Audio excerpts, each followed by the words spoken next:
I'm calling today Fangirl Tuesday. I'll explain more about that in just a few moments. I'm already getting rolled eyes from Daria and Lauren. And Lauren's back. Oh my goodness, Woo! Lauren's back. Hello. We missed you. Oh, that's nice. But before we get to Lauren's Girls Weekend, Daria took the wheel. It's kind of like a Carrie Underwood song. But Daria. But me. But Daria, take the wheel. Take it from my hands. I never had the wheel. You did not, and we're not giving it to you. Now, Ron is out today helping his wife, Dana, recover from knee replacement. Last report, she's doing great. She's home. And, you know, she's got that new knee, so she'll be sprinting soon here. Running around. Yeah. But so Daria is at if you don't know, it's the soundboard. So Ron pushes all the buttons, and Ron is in charge of making all the sounds happen properly. And so, you played a sound effect. I did play a sound effect. I actually thought in my mind, like, Daria's not a sound effects gal. She's going to withhold them from me because I like them. And you had Mike yesterday, and he does a lot of sound. He Yes. does. Yeah. So look at you. But you should do another one. She's got to find the I don't do them on command. She's still the same Daria. Just in a different Just in chair. a different space. Oh, that is hilarious. But yeah, thanks for covering for Ron and yourself today. Yeah, no problem. Grateful. And then, so that means Lauren is over in Daria's spot. Correct. It's just musical chairs today. Yeah, and you're running the live stream, Lauren. Yes, I am. Maybe. I know it stresses you out. There's a lot of things. Yeah, and I that don't know. happen. Like, I don't know if it's on. I just assume it is. You never know. We don't. If maybe, it's off, let us know. Because Yeah, exactly. But if you want, you can check out the live stream to see Daria at the wheel. Yes. You'll see it. You can see the board in there, I think, right? Can't you? No. not really. You can see she's in Ron's chair, and trust me, She's there's not in lots her of chair. buttons. So you could text live to 440-546-2255. Lauren, there were lots of disappointed men that you were not at the Walkworthy Men's Conference. Well, we gave him fair warning. Yeah, you should tell Lauren, though, about the one guy, right? Oh, so there is this. I was getting ready to leave, and this guy stops me and says hi, and we're chatting a little bit, and then hey, great to meet you. Thanks so much for being here. And he walks away, and he had mentioned that he had also talked to Brian and Ron, and I hear him go, "Yes, I got 3 out of the 4," because he knew you weren't there. Maybe next time. Yeah, and it was a little disorienting at first for me because I've had now, has it been 6 years of you telling me what to do? 7. 7 years of you telling me what to do at the Walkworthy Men's Conference. So it was a little disorienting at first, but then after a while, I was like, she would be proud of me. You did good? I think so. I don't remember anything Good. excessively How embarrassing. exciting. Oh, Excessively embarrassing. That's Just how I would slightly. measure it. Yeah. Well, I mean, men leapt on board with the idea of yelling, "I love you, Ron Eastwood." did they really? Oh, I mean, he was we in get the any building video of for this? less than a minute, and someone yelled it out. And it was early. It was like 7:20, and someone yelled out, "I love you, Ron Eastwood." Oh, so it must have been a volunteer because doors weren't even open. Correct. Wow. And then I got them chanting more Ron. I had a dramatic entrance. I had him wait to come up at the beginning. Of course. And then people were cheering, and they would go, "I love you, Ron Eastwood." The rest of the day, whenever he went up, you'd hear someone yell out, "I love you, Ron Eastwood." It was breathtaking. He liked it, I think. Yeah, I think he does. Of course. Now, inquiring minds want to know, you in your mid-30s. That's dramatic. No. I'm 31. Oh, okay. So you in your firmly in your 30s. Everyone would agree that 31 is not mid 30s. But you're firmly in the 30s. Yeah, yeah. You're not on the precipice of them. Yeah, You're I'm not in them. 30. And you got together with your 2 best girlfriends. Yes. You flew somewhere. You got away. Every mom needs a trip like this when you have little kids. Got away from the kids. You had the girls' weekend. How was it? It was great. I was telling Daria I'm not rested because we stayed up late chatting all night, but it was a lot of fun. Well, you didn't sleep in? Oh, yeah, I slept in. It's kind of hard to sleep in after a 7:30. while, right? Yeah, right. Yeah. So I know that what happens in girls' weekend stays in girls' Yeah, I'm not weekend. talking to you. But are there any things you can recount for us? Any funny moments? Any good memories? Any just the gist of what was happening? We need to know what came of the work-laugh discussion. Yeah, take Yes. us back to that. What was that about? We were in the car driving somewhere, and we pulled up our list because we had a list of things we need to discuss. So anytime we were in the car, we're like, all right, what's on the list? Because we're like, oh, we have 25 minutes in the car. Let's talk. Yeah. And so my friend Allie said, all right, work laugh, what is it? And they made me do it in the car. Do Eddie's work laugh. Yes. So he has a special laugh he only does at work. Yes. Which is obviously him humoring someone else. Right. He doesn't think it's funny, but he Exactly. should. Yeah, okay. And then my friend Allie, she was like, oh yeah, Michael, her husband. Michael does the same thing. And she impersonated his laugh. So yeah, it's just great. So wives don't have work laughs? I'm sure they do. Do you? No. You're not very generous with a laugh unless you really Right. feel it. Yeah, and I'm also, this job is different, so Yeah, well, that's true. I'm It's not totally trying to different. like humor business people. It's just like you guys. So can you go back 30,000 feet? Like why? Like who are these people and why did you do this? And what was Yeah. your goal? Yes, one of them is my college roommate. We were Okay. randomly assigned as college roommates, and we stayed roommates the whole time. She's one of my closest friends. The other one was on our floor the first year at college. Okay. So she was like 2 or 3 doors down. So that's how we got to know each other. And we've just stayed friends ever since then. We've did this 2 years ago in Florida. This time was in Tennessee. Next year, they're supposed to be in Ohio. Otherwise, I'm going to be mad. It might have to be girls' morning on the radio show, No. If I'm taking off days work, I'm not going to be here. but it could be so fun to hear all the Lauren stories. No, honestly, I'm scared what they would say. I don't know if they would have like the filter. Yeah, I'm so glad you got a chance to do that. I've tried to convince a couple of guys that I was so close with when we were kids. We still text. We texted last night. I cannot convince these guys to meet for a guys' weekend. It's hard. I don't know what it's about. Like, what's your You secret? got to get out of the group chat. It's really hard. It took us a long time.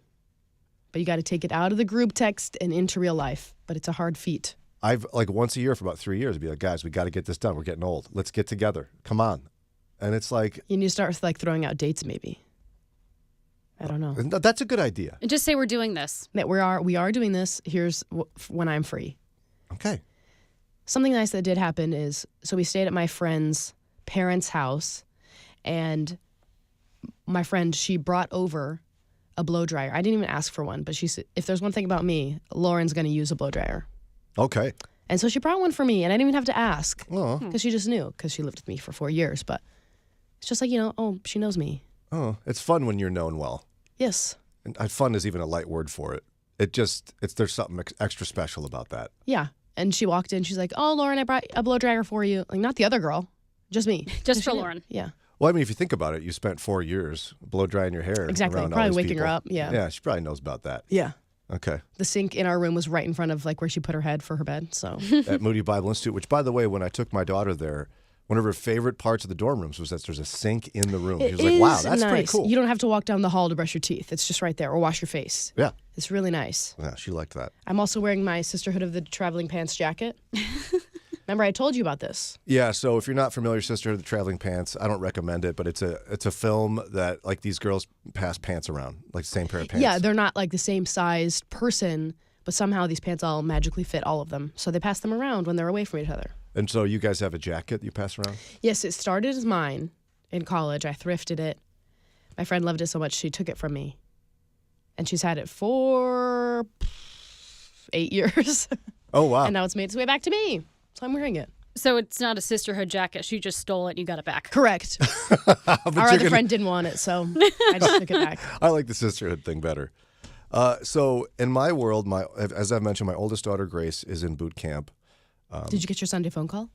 Yeah, so this past Sunday, we got a nice long call. The Sunday before that, It's a short one. it was a quick one. Yeah. And so I was curious about how she was doing, and she's still doing great. This one loves boot camp. That's awesome. Like I don't know how to explain it. Some people love boot camp. I've encountered a couple of people, like Dave Safransky loved it. Some other people. My daughter loves it, and she's talked about how incredible the worship services have been. Oh, It makes me that's more nice. grateful for Cru, Campus Crusade for Yeah. Christ. Not only are they heavily involved for soldiers who are in boot camp, but they even have a Bible study one night.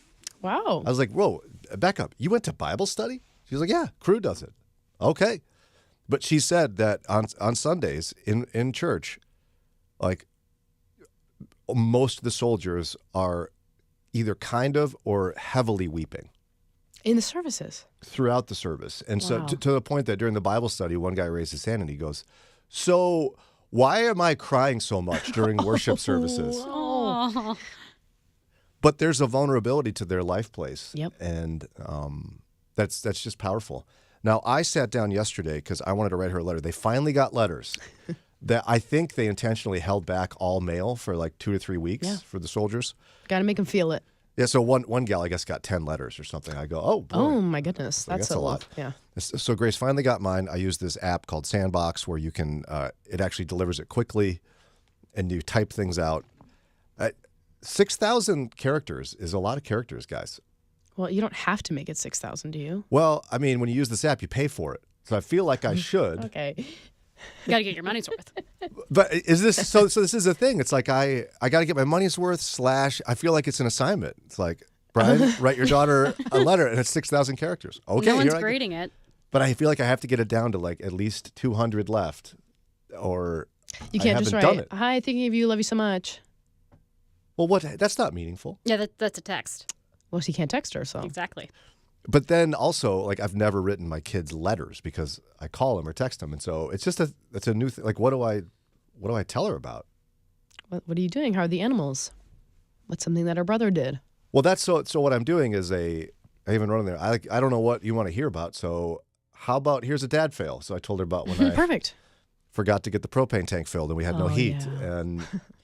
and then I try to encourage her a little bit and tell her I miss her.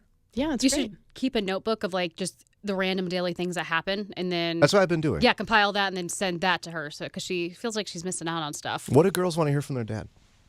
Anything? Like the sweet encouraging parts. You don't want to be like, oh, dad. Ugh." I don't think she will be. No, in boot camp she's not feeling that. Okay. Because I was like, I miss you, but I'm not sad. You said that? Yeah. Oh. Is that terrible? You're laughing at me. I don't know if I would have said that, but Well, but and what's important for her to know that I'm not like pining for the olden days. I'm glad she's sure. growing up. yeah. You know what I mean? Mm-hmm. Oh. Shifting gears towards you guys, I'm calling it Fangirl Day, as I mentioned before, Yes. because today is a day that Lauren and Daria, like, we're almost think Ed Sullivan Show, Beatles' first appearance. Camera I don't think pans so. to the crowd. Women are weeping, weeping, crying. and crying. Our hair's in a bob. We're gonna have Larry the Cucumber on the show today, Yeah. Yeah, we are. and you both were more excited Lauren, you were more excited than buying your first home Probably. about Larry the Cucumber being Yeah, on the there's show. no stakes here. There's a lot of stakes with buying your first home. There's a lot of responsibility. Like Yeah. it's exciting, but it's also like, what have I just done? Exactly. Daria's friends are jealous of her. Yeah, no, I texted a friend of mine, also one of my college roommates. She and I actually, like our junior year, we had a night where we just like played the silly songs with Larry. So I texted her and she just sent me like all caps, "Thank you so much. I will be listening." I told my two friends this weekend too. And they both looked up at me from what they were doing with like huge eyes and they said, "Are you serious?"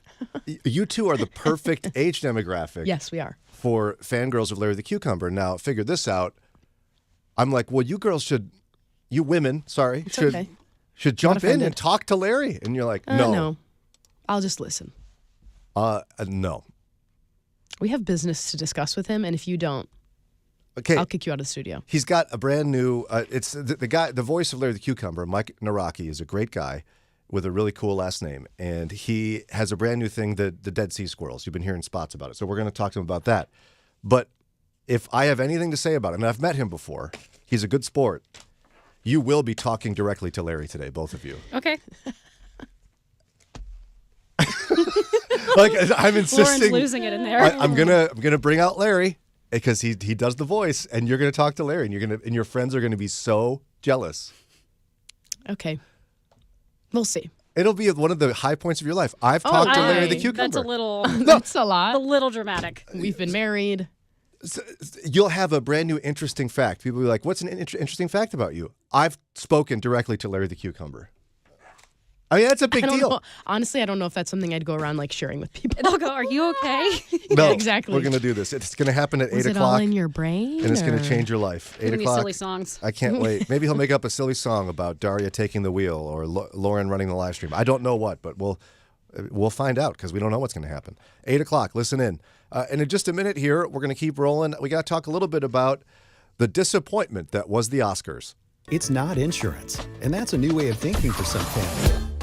Mornings with Brian. Moody Radio Cleveland.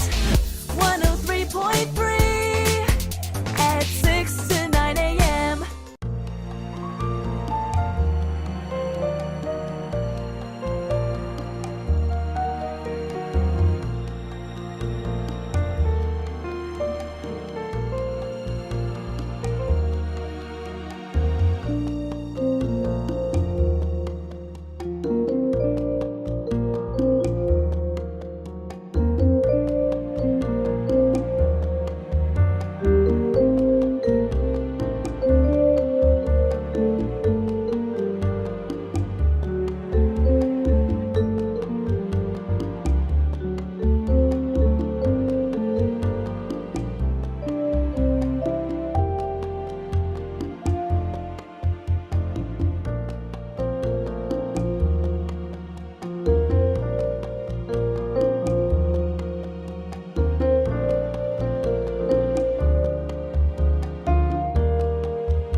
spirit, soul, and body. It's Mornings with Brian, live from the North Coast Family Foundation sponsored studios. Good morning from Moody Radio, Cleveland. Lauren is back. Ron is out. Daria's running the board. There's a whole lot of musical chairs going on except me. It's just regular me today. So the Oscars happened. Every year, all the famous people get together and they give each other awards. Woo. These used to be a bigger deal in the olden days, I feel like. Everybody got excited to watch the Oscars. Who's going to win Best Picture? Who's going to win Best That? Daria, you're what they call a cinephile, right? You love movies. Yeah, I was quite disappointed with the Oscars, which is no surprise. Now, but you had some movies you loved this year. Yeah, I loved Conclave. I was hoping that one would sweep. It only won one. It won for Best Adaptive Screenplay, which was, honestly, that was a given. I don't even know what that means. so Best that- adapted screen. Is that like from a book then? Yes, so a pre-existing body of work that has been adapted into a movie. That's Best Adapted Screenplay. Seems like a weird award for that.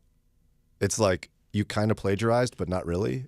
Here's an award. No, you sell the rights to the book or whatever. So the book came out in 2016, and they sold the rights to make a movie. And you can't just, okay, we're going to make the book a movie. No, you have to completely change. It's a different format, different type of storytelling. It's entirely different. So it is art in its own right. It's cool to win an Oscar, but it's like, oh, you got an Oscar for what? Acting? No, Best Adapted Screenplay. I mean, Huh? it's still it's an award based on the writing, but that one was kind of obvious because I don't know of any other major contenders that were based on a pre-existing body of work.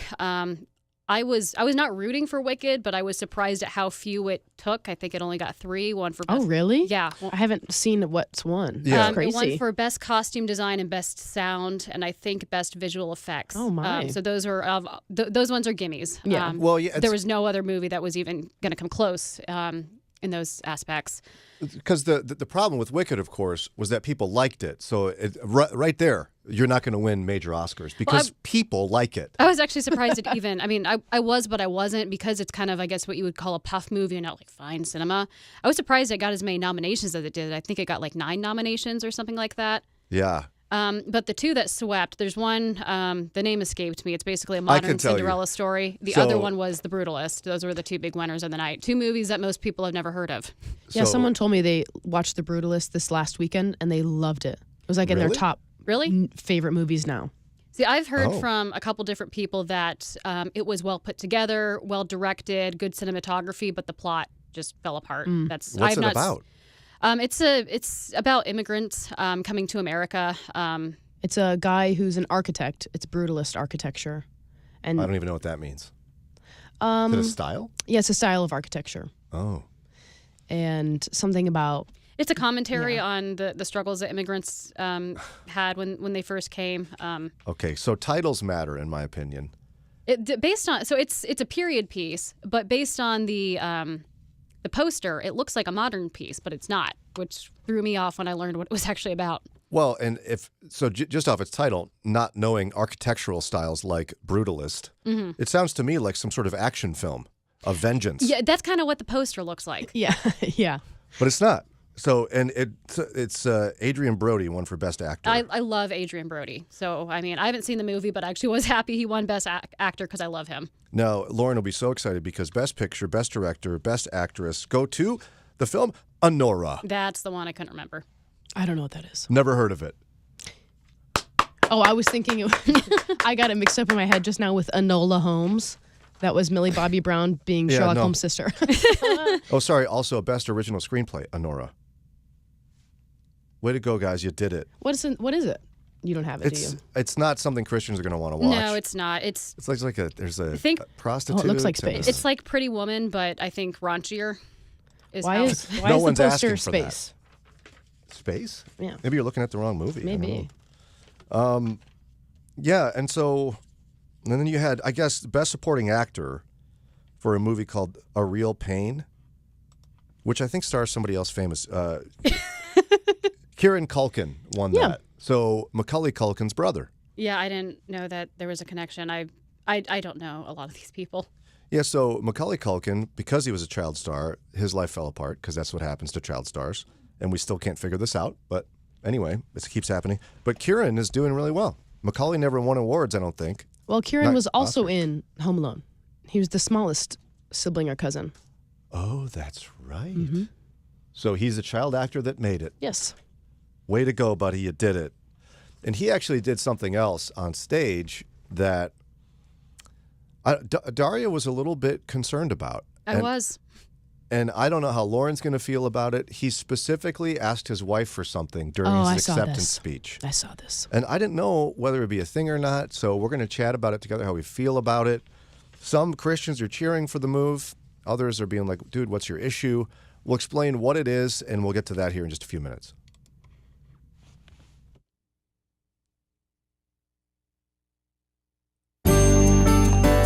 God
5.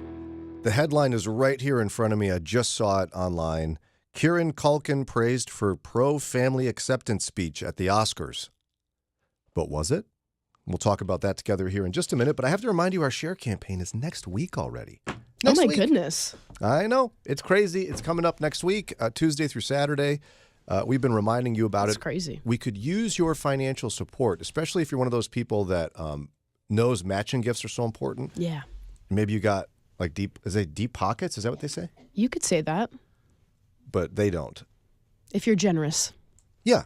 So perhaps you're feeling extra generous. You got 1,000, 5,000, 10,000, somewhere in between there. We'd be grateful for your gift in advance. Just text us and we'll connect you to our station manager, and he can work with you on how to do a matching gift. Real excited about that, and would love to have you join us for the campaign. You can give now. In fact, new donors before the campaign starts are going to get a special Moody Radio like mug, thermal mug thing. Yeah, it's a thermal mug, and on one side it says "The Gospel Changes Everything." On the other side is the Moody Radio logo. It's black, sleek. You can put your coffee in it, tea, And that's for new other donors. warm drinks, hot chocolate, if you will. Right. Yeah, that's for new donors. Only through March 7th, so you only have a couple days left to get that. And then they, along with anyone who gives, will get a book by our friend Carl Clausen. We know him well. He's from Chicago at Moody Bible Institute. He wrote a book called Killing Sin, Conquering the One Thing That's Defeating You. And he told me it's about essentially, what's that one issue you just can't seem to overcome, that sin that's just kind of lurking in the shadows for you. His book is designed to help you work through that. Okay, so you want to give today? Text SHARE to 800-600-9624, 800-600-9624, or you can just call the number, 800-600-9624. So Kieran Culkin. Macaulay Culkin from Home Alone, the face slap, kid, everybody His knows brother. Home Alone. His brother. He's become a famous actor. He was in Succession, I believe, the TV show. Yes. And now he won an Oscar. He won it for Best Supporting Actor for his role in Here you go. The Here we Thing. go. It's gone, but he won it. Way to go, buddy. And he was praised online by some conservative sites, ideologically conservative sites of being like pro-family. So here's what he did. He went up on stage. He got censored because he swore. Oh, I didn't know that. Yeah, like it got beeped out. Everyone's like, what did he do? You just swore.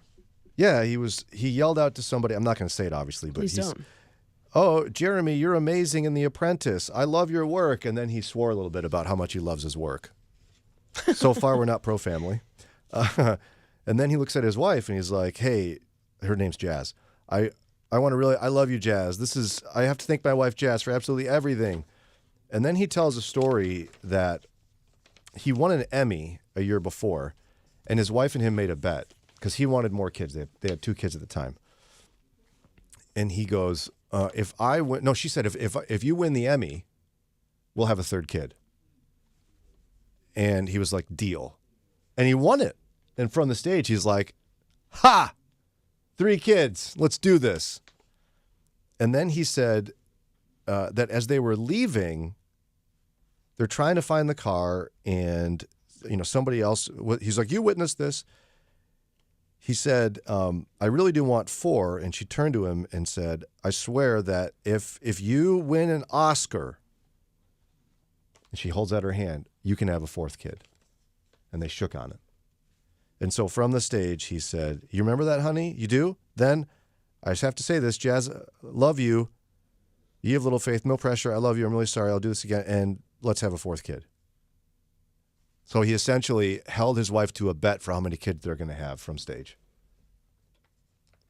Now, Daria had some feelings about this. Yeah, I have a lot of issues with him taking this out in public in front of millions. Like, that is incredibly humiliating. I mean, maybe she shouldn't be betting how many children they're going to have based on awards he wins. Like, she's got her own issues on that aspect, but I mean, that's a private thing. She was smiling and laughing. There's a picture of her. Yeah, what else is she going to do? Is she going to start crying on Cameras camera? on her.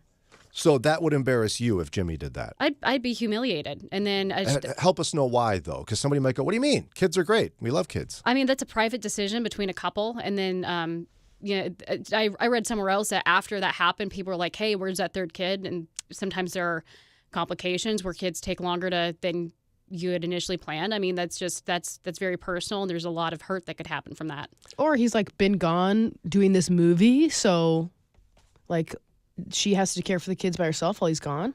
Oh, so, and with the third one, you're saying because he made it so public, people were like, "Hey, where's the kid? Where's the kid? Where's the kid?" And that's exactly Right, what happened. right. Okay. That could make her feel kind of bad, I suppose. But, okay. Children are a blessing from the Lord. Mm-hmm. Man who has a quiver full is blessed. We don't. And there's actually a specific number I heard once that is a quiver full. I don't know. There is. There's a thing. And, but it's a lot. I mean, kids can be a blessing and it still be no one else's business how many you have, when you have them, that kind of thing. Lauren, are you as offended by it? You don't have to be. I'm only not as offended by it because for a couple of reasons. Number one, it was not like he was saying that to her without a prior conversation.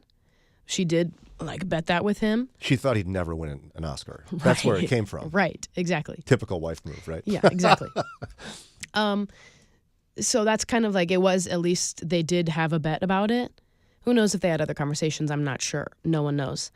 And then I also have to assume that she knows her husband and that he is, actors are strange and they do strange things. That's true. Super strange. So she has to know her husband and he has to know his wife. I would hope that he knows his wife well enough. If he knew that was going to be embarrassing for her, he wouldn't do it. But we'll never know.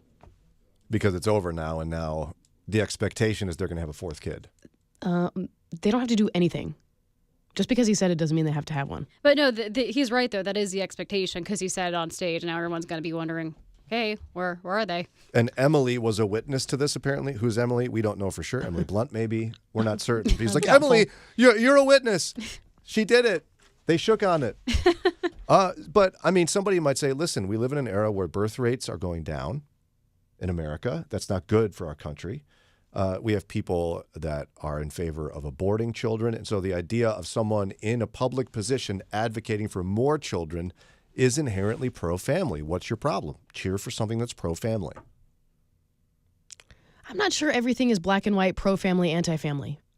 I'm not sure that everything we do is pro or anti. And you can have you can be pro-family and not, and still acknowledge that there are some things that are just not the world's business.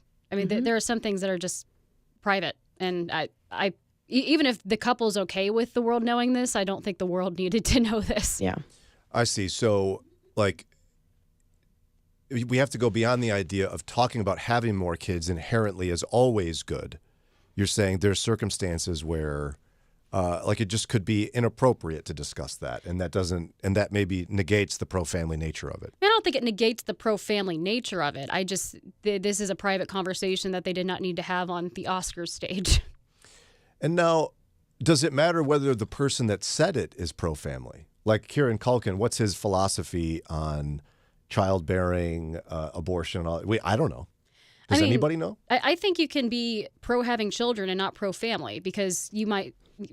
I don't know anything about this guy. I don't want to make assumptions, but maybe he's not around taking care of the kids, and one could argue that he has a bunch of kids, but he's not pro-family because he's not around, giving them the support that they need from their dad. So is it possible it lacks wisdom to cheer for someone as being pro-family when they may not actually be pro-family? I don't think it's for us to judge, oh, this is pro-family, this is great. I just think this is a private conversation that a husband and wife should not be having in front of millions. Yeah. I asked my wife to marry me in front of a crowd of people, hoping it would increase my chances of a yes. An engagement is different, and again, you have to know your prospective spouse because I told Jimmy, I said, you are not going to propose to me in front of a whole bunch of people, and he respected that because he knows it's just not me. Yeah, and obviously some of this also ties to your own personal preferences as well, some of your feelings about it, because you tend to be a more private person. And in some ways I am too. I've got layers that I just feel like are nobody's business. And how would you characterize yourself? Not private. and you can still look at this in a way where you go, I don't know about that dude. Yeah, he's gonna have to. He needs maybe not to do that in public, but also I hope that he knows his wife. Who knows? So how do we know the line then? Like, when do we cheer for something being pro-family that happens in public? I don't think we need to. Why not? I just don't think we need to sit here and go, yes, that's pro-family. I think just go, oh, there's a family. How nice. What about you? like I said, I don't think everything that anyone says about children or not children is can be pro versus anti. I don't think that's because, like you said, we don't know what their actual stances are on abortion. We don't know what their actual stances are on if how involved or not involved they should be in their children's lives. Yeah, and this is the consequence, again, for me, of I'd call it the idolization of American politics, where we've reduced everything into a for or against. Yeah. We make everything binary choices. There's no middle. And then it ends up getting awkward. When you're right, like was this pro-family? I don't know. It was a guy doing something that's a little weird is what it was. And you don't know him. You don't know what he actually believes. And so about these celebrating it might be a little bit premature and awkward. Something to think about. I think so many things in life are actually full of gray and nuance. So many things. And we'd be better served just kind of leaning into that, I suppose.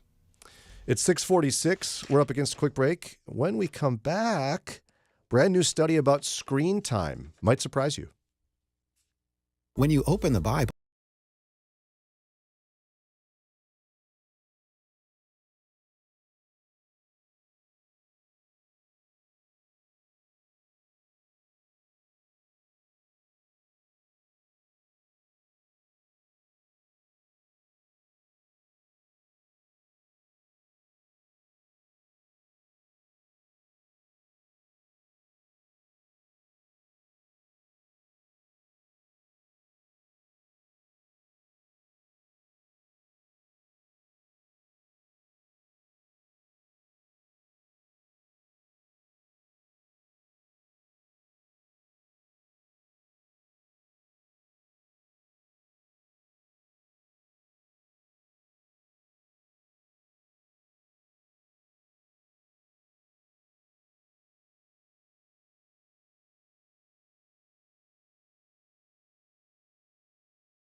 To WCRF. Speaking of medicine, turns out reduced screen time actually is like medicine. We're going to talk about that in detail here in just a minute. Don't forget shares next week.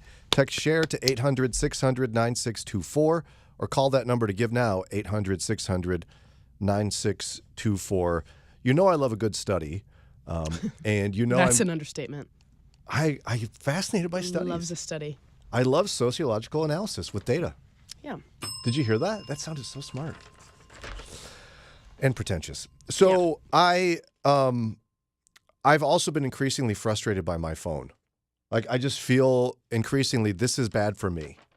It just wastes so much time. Like it's bad for my neck. Like if I look at my phone too much, my neck gets sore. What, you're laughing? Does that happen to you? Yeah.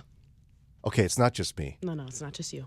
And I know when I've done too much phone work because Phone work. it hurts. Scrolling on social media. Phone work. And then It's not phone work. and then I will lose. It sounds better when I call it phone work. And then you lose so much time. You're Yeah. like, Oh, yeah. I've had times where I'm going to lay down for a nap here quick. Just going to quick watch a couple of reels. And then 30 minutes later, I didn't take a nap yet. And now I have to get up. Yes. Yep. And so I know it's bad for me. So the University of Texas at Austin did a study, 467 participants, which is not huge, but it's some. And what they did is they measured their mental health and well-being and attention span before and after a 2-week fast from the internet on their phone. So they shut off the data and internet access on the phone. So it basically made their phones dumb phones for 2 weeks. And then measured again their mental health, well-being, and attention span. Turns out 91% of participants, which is a lot, 91%. Yeah, that's a lot. Statistically Even out beyond of, what did you say, significant. like 400 or something? Yeah, 467 people, 91% of them felt significantly better, measurable lasting benefits, and it's comparable, researchers said, to taking antidepressants. Wow. Oh, my goodness. The effects of a 2-week fast from the internet were essentially equivalent to the work that antidepressants can do for yourself.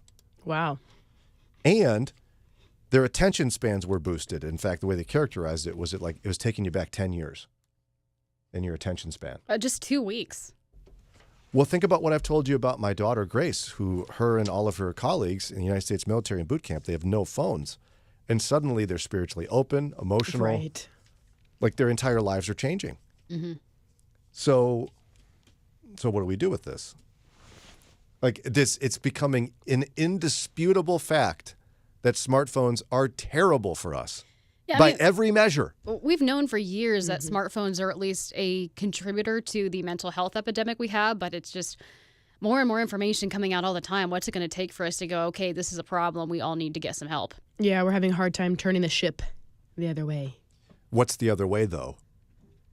Is it intentionally saying we can do this? Because, I mean, human history has been a story of advancement in technology. I don't know that we've, other than nuclear weapons, gotten to something where we go, wait a minute, this is not a great idea. Is this the next nuclear weapon? It might be. I mean, because social media is designed to be addictive. I really don't see a way you can use it in moderation. Maybe some people can, but I think the vast majority of people might just need to go cold turkey on it. But is it just social media? That's the question. Because remember, these folks lost all access to the internet. Their phone became a flip brick. phone. I mean, I just don't think that's realistic in No. today's society. You need the internet. But I think there are guardrails you can put up for yourself. Like what? Getting off social media. Yeah, and I think all the put this social media lock on your phone. It'll time you out or whatever. People just go around that. Yeah, They no. just, no one put in pays their attention. password and And go open it around back it. up again. Yeah, I don't know. I mean, we found out that it's terrible for kids. And it's so bad, though, that if you don't give it to them, it's just as bad because everybody else has it and they don't. Parents won't stop giving it to their kids. It's hurting us. It's giving us a literal thing called tech neck, which I have it, and I'm embarrassed by that. And adults, it's ruining our attention spans. Nobody's reading books anymore. What's it going to? What is the thing that will happen that will go, okay, we need to just refuse the technology of a smartphone, a supercomputer in your pocket? I think we're going to need to do this. I think it's going to happen. Like one of my kids' generation is going to go, enough. Back to a smartphone and a wall phone with a cord on it. Am I crazy? I mean, it almost feels like that's what needs to happen. I just don't see. I mean, I don't know what the tipping point would be because we have all the studies in front of us. We all know this is bad for us. There's no denying it. There's no ignorance anymore. The problem is we're just so hooked and so addicted. I don't think we have the willpower to stop. And society has just changed so much. I don't know what that would look like. And it's just a disgusting thing to say it that way, but you're right. Like, we're addicted. We are literally addicted. Yay. It's frustrating. And it needs to, like, I know it needs to change. I've made significant shifts in how I interact on there, but I think I need more. I've stopped really posting much of anything. But there's part of me that wants you to just set it down when I get home and walk away. But I can't because the texting. Like, I don't want to stop texting my kids. I don't want to stop, bothering Lauren in the afternoon. You could just put your phone like across the room or in your kitchen or something on loud, and you hear it, and oh, maybe it's one of my kids. Because I think you can still use some of the features on your phone, like calling, like texting, while still having some sort of guardrail so you're not constantly on social media or YouTube or whatever it is. One of my friends, her husband has a brick phone. Yeah. Like, it doesn't do anything, just calls. And like, even if it's my husband's best friend, if my husband Eddie wants to send him pictures of, something, he has to send it to his wife so that he can see pictures. That's how it is with my dad. Yeah. My dad And- refuses to text or do anything Yes. like that. And then his wife has a smartphone, but I'll text her. She doesn't reply for weeks because she's just not on her phone that much. And So- she's like, I'll get around to it when I have time. But isn't that more healthy? Yes. Mm-hmm. And yet society gets annoyed with these people.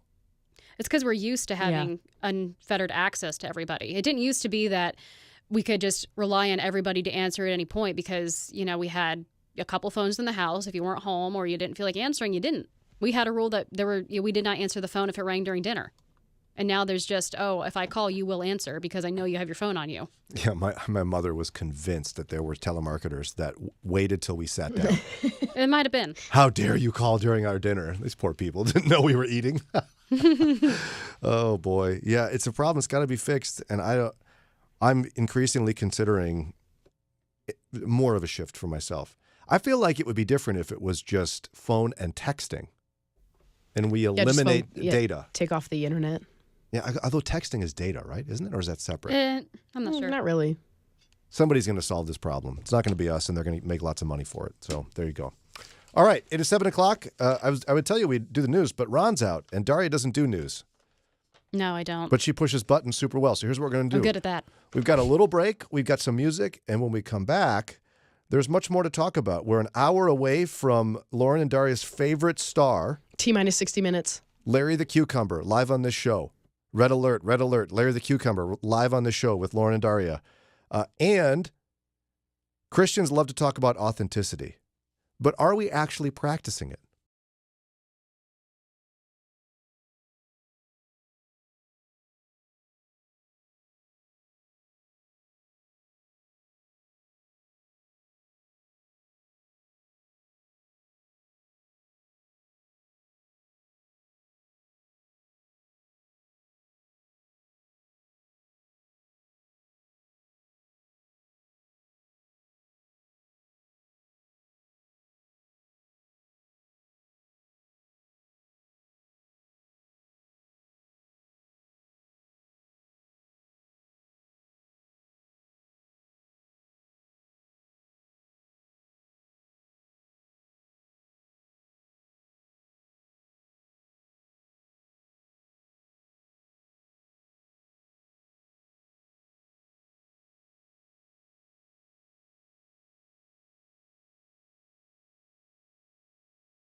WCRF, it's 7:05, and Christians love authenticity, but I'm not sure we're actually practicing it.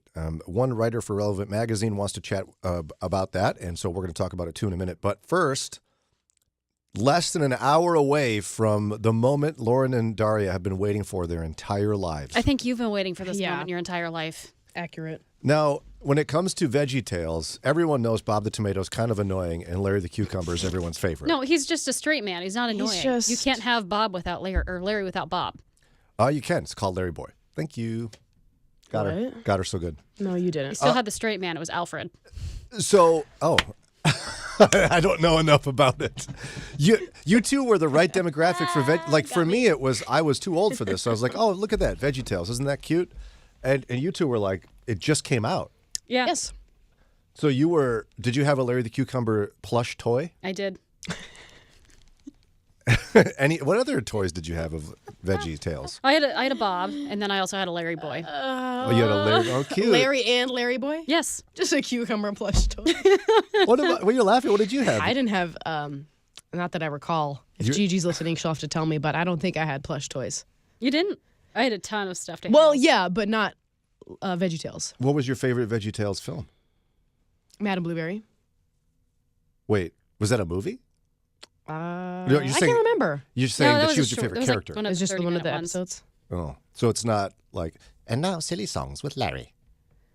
Well, those are always dispersed That's always throughout. in there. Ryan. That's not like its own I standalone don't. thing. What do I know about Yeah, it? so why are you Nothing. asking detailed questions? To try to get you to fangirl, because in less than an hour, Larry the Cucumber will be live on the show with us.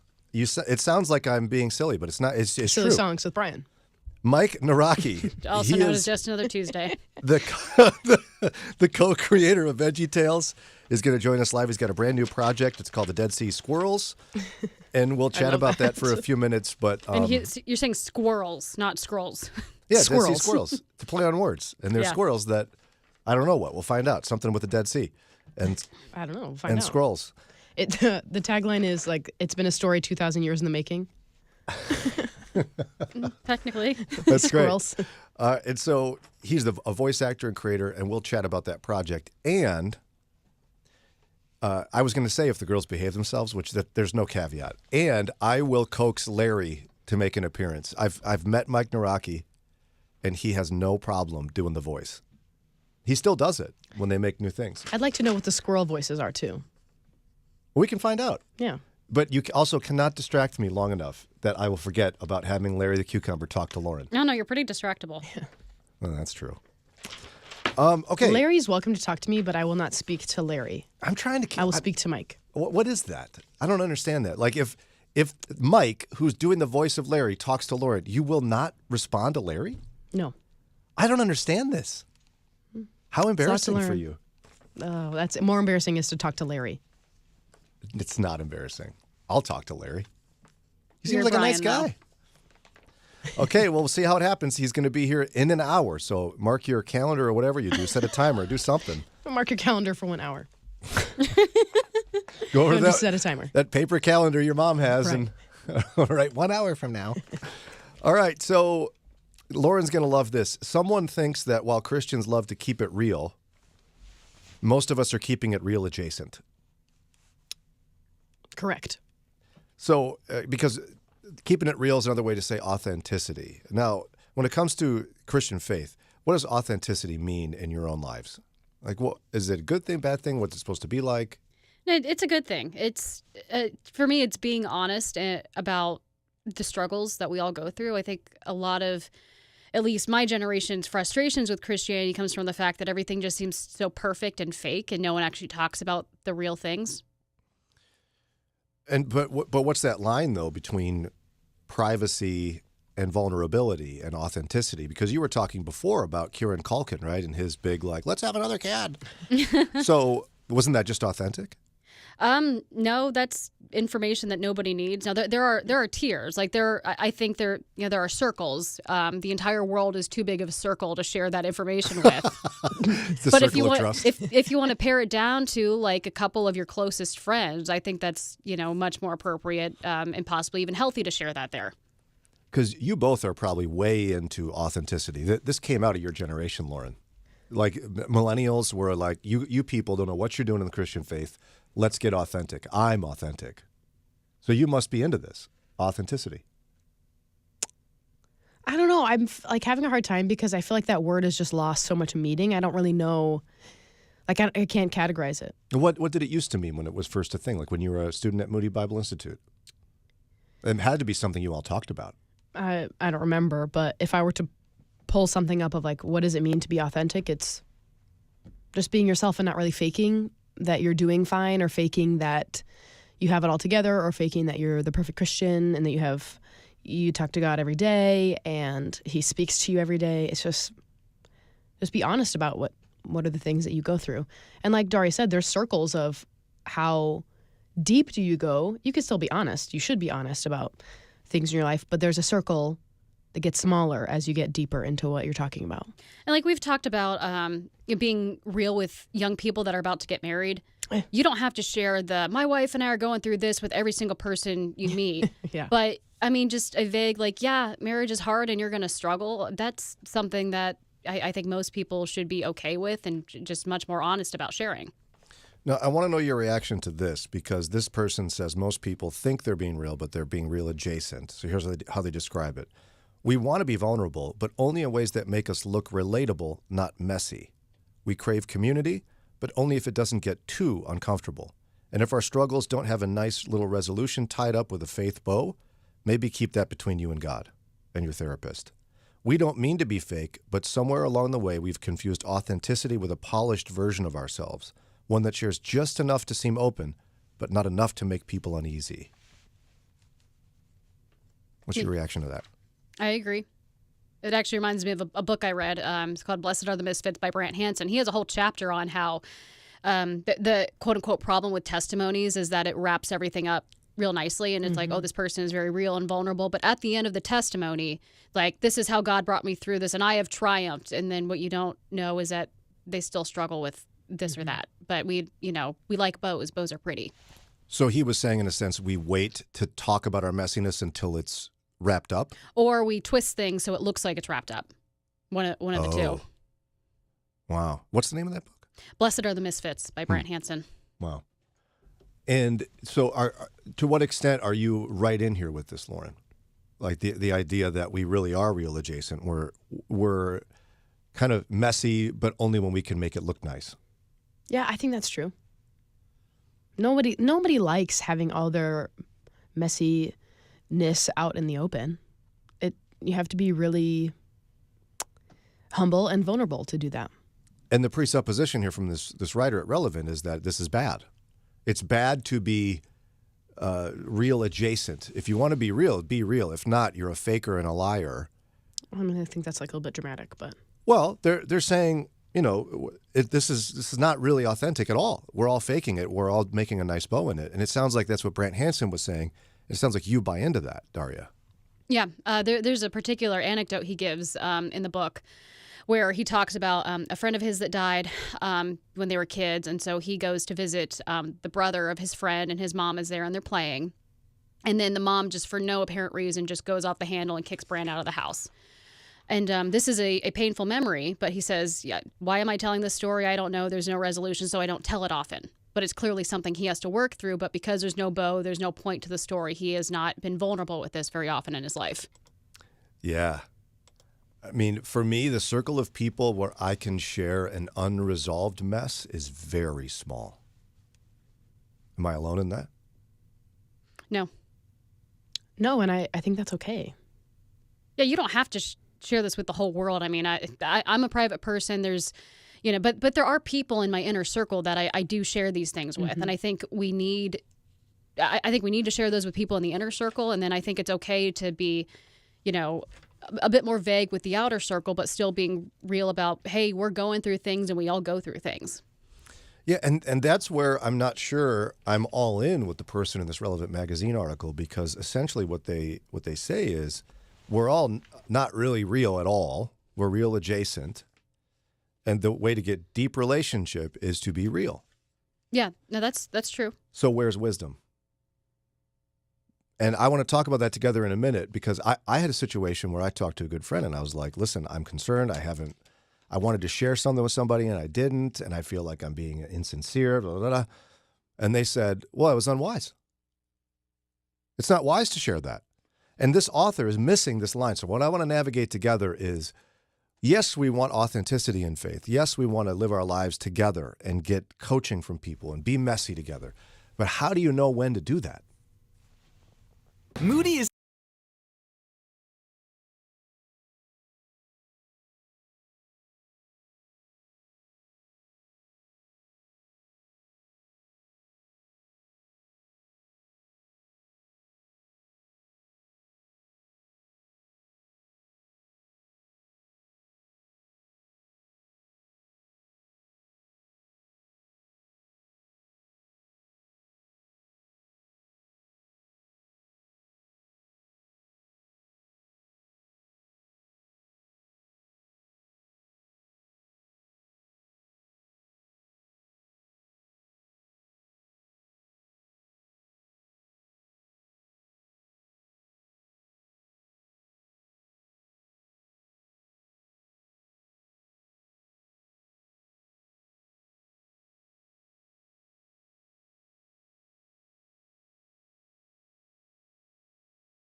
721.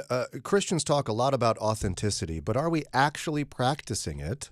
We're chatting about that here. Before we get to it, two quick reminders. First of all, our friend Rob Fenn from the Social Security Administration will be here around 8:15 to answer your Social Security questions. Yeah, he's got to make room. He had to make room for Larry. Yeah, exactly. Larry the Cucumber will be joining us from 8 to 8:15-ish for me to have an in-depth conversation about his new work, The Dead Sea Squirrels. And Lauren and Daria are the primo demographic for having been the biggest Larry Boy fans ever Yes. on VeggieTales. Well, just And VeggieTales in general. Their friends are aghast that they get to Yes. talk to Larry the Cucumber. Okay. And his real name is Mike Naraki. It's the voice. He's going to be on the show. And I just was reminded by myself that I'm friends with Mike on Facebook. I was reminded by myself. I thought I'm literally. I proved it to Lauren. You saw it. Yeah. I am friends with Larry the Cucumber on Facebook. Good so for you. he and I have a great time, and I know he's going to do the voice for you, ladies. Okay. I was talking to Rob Fenn. I was like, "Hey, Rob, I'm so sorry. Are you able to start at 8:15?" And actually, isn't a question. I'm telling you, you're going to start at 8:15. And he said, "Wow, so I've been putting VeggieTales in front of my kids, and now VeggieTales is in front of me." That's true. So join us for that. And you can text in your Social Security questions. 440-546-2255. 440-546-2255. So we've been chatting about this idea that Christians aren't actually real. Most of them, they're real adjacent. A writer for Relevant Magazine claims that we're vulnerable, but only when it's not messy. Like we want It's to, just messy enough. yeah, Where it's it's not going to just spook people. messy enough to be able to say I'm vulnerable, Right. but not messy enough to talk about something unresolved or really, really honest. Right.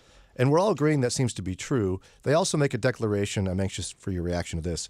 True authenticity is terrifying. Yeah, it is. Somebody might be scratching their head. I agree with you, Daria. I think it is terrifying. And if it's not terrifying, perhaps folks haven't even considered letting people into certain areas of their life. And for your own self-protection, there's just this fear of letting people see certain sides of yourself out of fear of rejection or judgment. Yeah. Because, I mean, that's a great fear for many people is rejection.